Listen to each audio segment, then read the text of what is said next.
Hello and welcome to Indie Business Live. We're the UK's leading celebration of business. And I suppose you could say our USP, our unique selling point, is that we like to think we champion small businesses from every sector imaginable. I'm Harry Gration, and I'm proud to be part of this and to be working with this wonderful team. And to kick off in a moment, we're going to be introducing you to a remarkable couple who started their business, Comedy at Work, just when the pandemic actually started. So we'll be talking to them about their challenges. By the way, if you want to join us and give a contribution during the chat, please get yourself involved by using the hashtag Indie Business Love. We are, of course, very close to the Valentine's Day celebration, so we want to try and get involved with that as well. Indie Business Love. You'd be very, very welcome. You know, I've spent 42 years, gosh, I can hardly believe it, 42 years of my life working for the BBC, presenting regional news programmes and covering sport all around the world. And I've always felt somewhat straitjacketed by the fact that I've been always told what questions I have to ask, and they've always been prescriptive and so on and so forth. But I've been given a bit of a free rein today, so I'm delighted to be involved in that, because I want to introduce you now to two people who are based in South Warwickshire. They're called Anne Doherty and Mark Hines.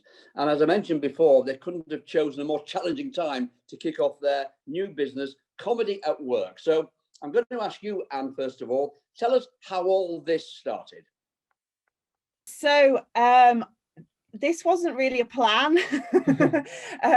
About 2 or 3 years ago, or 3 years ago now, a friend of mine challenged me to do the thing that scares me the most. And after a conversation, I decided that was stand-up comedy. And that's absolutely the reason why I should give it a go. So I signed up for a course, which was once a week for 6 weeks in London at the comedy school, with very much the intention to do the course, get through it, do my first 5 minutes on stage, pat myself on the back and never, ever do it again.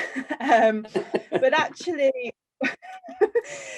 so how did I end up in stand-up comedy? I think what happened was, first of all, being in the corporate world, you know, you're scripted a little bit, and you're not necessarily always free to express yourself the way you want to be, because you have that professional air around you. And stand-up comedy for me was the absolute opposite. You get to express yourself, you get to say what's on your mind, you get to say it the way you want to say it and how you want to say it. And at the time, that was liberating for me. And so actually, you know, I just kept doing it. And so that's how I sort of got into stand-up comedy.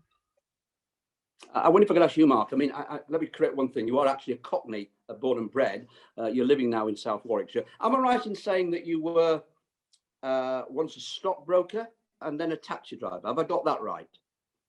You've got that almost right. I was a futures trader on the London International Financial Futures Exchange. So I was one of those people that used to wear the silly coloured jacket, scream and shout, do a bit of tic-tac, all of that. The original Barra Boy. Barra Boy made good.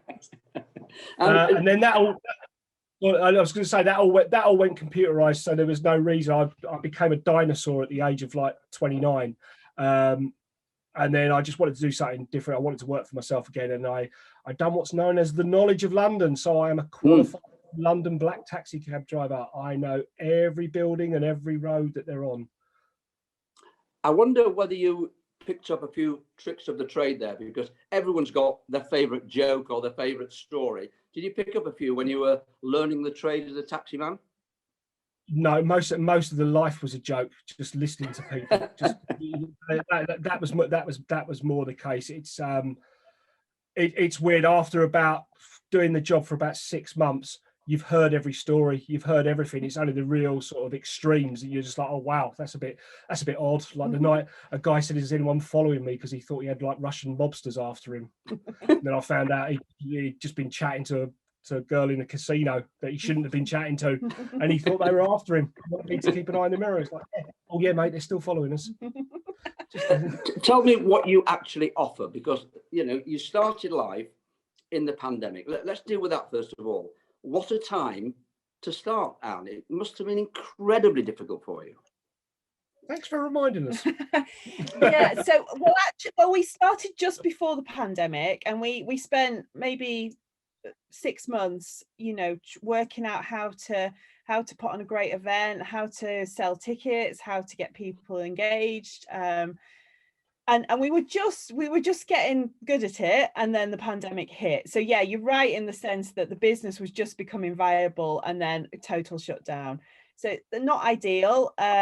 We still have those lessons though up our sleeve for when they need a really good laugh and they're allowed out to have one, then we're going to be there waiting to entertain again. I wonder, Mark, do you tailor things to the particular company? In other words, you find out a bit about the company and then you go in, or would go sort of forearmed and able to do things? We tend to go out, because we're doing a lot in the sort of like villages and shires and stuff like that. We tend to get a lot of information up front from our main contact there about what the villagers like, or what that community are into. And generally on our nights we have about 5 to 6 comedians come in, and we make sure it's a broad spectrum. And it's just about matching the comedians up to the community. And lucky enough, we know some great comedians of all spectrums from whatever people are into. And sometimes, because we don't get the amount of information we like, we have to wing it the first night, so we have a real broad spectrum. But it's weird. Like we'll go to villages and we'll put the show on, and we'll have this broad spectrum from like should we say the blue end of the spectrum right the way up to like the ones you can sit down with your kids to listen to. Yeah. But if we've got like 50 to 100 people there, we'll have 20 or 30 different views that, I really like her, can you get her back? I really liked him, can you get back? And it's just like, right, okay, they're a mixed bunch, they'll take anything. And then some of them just literally want to talk to you. It's like they've never met anyone from outside the village. They literally get in there, have a few drinks inside them, and literally just want to talk to don't want to listen to the material, they just want to talk to someone different. We had one comedian, he's an award-winning comedian at Edinburgh and stuff like that, and he came on to do it, and he just went, am I all right just to talk to them? And I went, yeah, that's what they want, just talk to them. He didn't touch his set for 20 minutes. He just literally talked to them, and they wouldn't let him off the stage. They just wanted to carry on talking to him. I suppose it would be, when you think about it, what we need at the moment is we need to have a bit of a laugh, don't we? Because that's the last thing that we've had over the last year or so. Do you feel that you can use that to help you, really restart things when this pandemic, which has murdered all of us, is actually finally over? I think yes, and absolutely. And the other thing that we offer, because we're not a comedy club based in a city centre, we're more of a travelling comedy club. So we go out to villages, we go out to places that perhaps don't have a lot of things going on in the village. But the benefit of that is, when people are nervous about getting out back into society again and doing things again, we're not going to be trailing them 20, 30 miles across, into different county. We're going to them, into their community where they're mixing with the same people. So I think hopefully for us, we'll be ready to bring laughter, but also maybe in a gentle way, so that, we can start really softly as people get used to being out and about again. And we're really lucky in the way that we do it as well. We've had quite a few now that we've gone and done shows at, and they've loved it and said, right, can you do it again in a couple of months' time? And we're like, yes, and we've got repeat bookings. And what we do then is we turn around and say, well, okay, we won't call it the Comedy at Work. It's Comedy at Work, but we're going to call it your comedy club. So it then belongs to the village. It belongs to the community. So it's something they know about. It's something that's regular on their calendar, and they come back and support it. Clearly, the reaction you've had has been a very positive one as well. So you can build on that, as you said, and go back and hopefully get other businesses getting recommendations that you're a couple that are worth having a look at. Yeah, we've had with one of our more successful nights, which is down at Hartwell, which we sold out, and we sold out again for the next event the morning after. And then someone from the village, sort of like 5 miles away, contacted us and just said, look, can you come in? We're a bit smaller, can you come and do the same for us? It's like, yeah, of course we can. I think the other thing, Harry, that I'd like to mention is every single one of our venues we choose so that we can run the bar. and we invite a charity to run the bar at each event. And I think, you know, the charity sector's been massively hit over the last 12 months. As you know, all of the normal fundraising calendar they have, all of their events. This one, hopefully, because it's a little bit of fun for, you know, for people in the community, but also it's a chance for a charity to come in and run the bar, and they make hundreds, if not thousands of pounds just from one night serving drinks.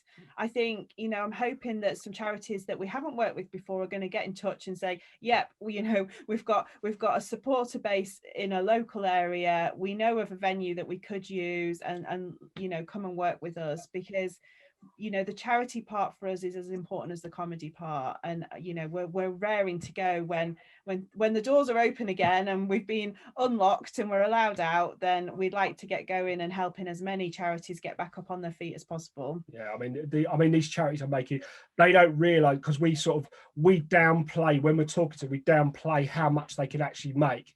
But all made more than they ever expect. I mean, one of the nights they'd sold 300 gin and tonics by half time.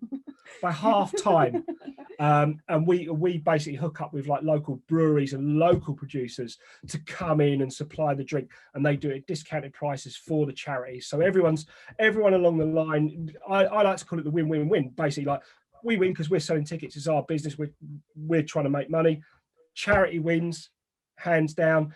Any local producer that wants to come in and supply the alcohol or retail or whatever way they want to do it, they're winning. And then at the end of the day, everyone that buys a ticket, they come along, they have a great night, so they're winning as well. It just works. How have you managed to keep your spirits up, if we can use the gin and tonic analogy? How have you managed to keep... Stop you there. Gin and tonic. There you go. You've done it. Fantastic. Yeah. How have you managed to keep your spirits up, seriously? Because, you know, obviously it's all stopped now, presumably. Are you ready and willing and able to start up immediately? You get the go ahead again? Yeah, for us in a strange way. All right, it's dragged on now, the pandemic, because we thought it would be about maybe 3, maybe 6 months. Yeah. But it's actually given me and Anne quite a nice bit of time to sort of like step back and look at what we were doing, rather than carrying on. It's given us a chance to step back and go, you know what, we could do that better. The marketing side of it needs to be done better. Right, we could really speak to these producers and stuff like that, and which charities we go for, how we find our points of contact and stuff like that. So it's actually given us a nice chance after 6 months of really good growth up until the pandemic hit. It's actually in a weird way given us a chance to stop and reflect and go, right, we learnt that, we need to do this. And do you actually appear on stage as a couple? Do you actually appear on stage as a couple? No. You do? No? No, we should do. Never. No, I'm not doing it. I'm not doing it. I refuse. Yeah, no, I think the other way we've kept our spirits up, Harry, is that we've taken so I spent 20 years in the corporate world, and what I've realized is the techniques that a comedian uses, so not necessarily getting the laugh, but that grabbing attention, that storytelling, keeping the audience engaged.